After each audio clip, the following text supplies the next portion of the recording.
Hi Ron, I've been cleaning a lot of watches recently. So basically I'm in a process where I visit each watch and clean it if it needs cleaning. And I come to a watch where it has a challenging crystal. I'm seeing this dome structure for the first time. It goes almost like this. So it has a interesting detail here. Normally they are more homogeneous when they go up, and I have gunk inside the crystal, and basically when you have these under the crystal from the polishing compound, when it gets very sticky, I think masking tape also contributes to it, because I put it upside down, but I don't have any other approach currently as a solution. Maybe like 3D printing something to insert the crystal, or maybe even using a donor case and pressing the crystal on it and then polishing the crystal inside the case could be a solution. But basically one challenge I have is gunk. I did 2 other watches and managed to avoid it on those. At this point I clean it by hand. I don't use any ultrasonic cleaners, and I've started doing 1000, then 3000 for the polishing. Now this crystal has been very challenging.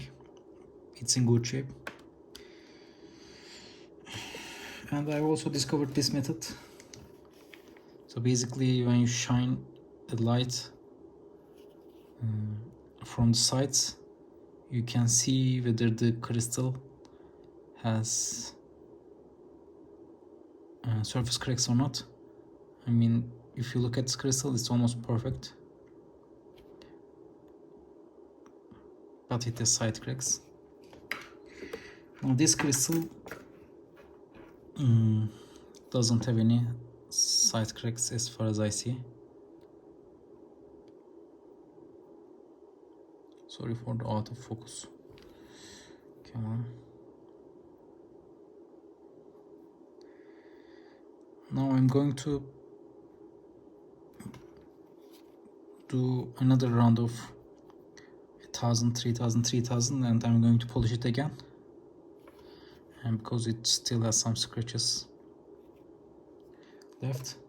And the reason for this video is that I'm going to try to clean it with turpentine, and I'm just going to dip it and clean it with hand to get the final gunk out. And since we saw that this didn't have any cracks, surface cracks, as the crystal condition was good, I'm just wondering whether chemicals like turpentine, benzene and gasoline, etc. make the cracks, or do they just make them more visible. So I'm going to sacrifice this crystal in the end and test turpentine. The crystal turned out perfect, and turpentine I don't think introduced any cracking that I was afraid it would introduce. It is still the same crystal, so no surface cracking, but the crystal itself is a bit challenging. I've never seen this specific arc before. It almost goes flat, then goes upwards, so it's really hard to reach it. And as you can see on those edges, on one edge, it's hard to see, but there is an area that wasn't polished. But if anything that I've learned these past few days, it's to settle with good enough results, and This is definitely an improvement. Originally it was a very scratched and discolored crystal, and currently it will be a clear crystal. Thank you for watching, and I'm happy that turpentine doesn't damage an undamaged crystal. Have a good day. By the way, a quick update.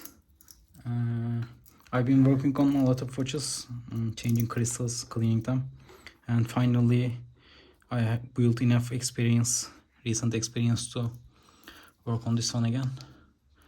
And it just dawned on me to test this watch with the method I discovered too, and as I suspected, it has surface cracks, and turns out it was the reason why this polisher indeed didn't clean those gunk out, because if he did, it would just make these cracks visible again.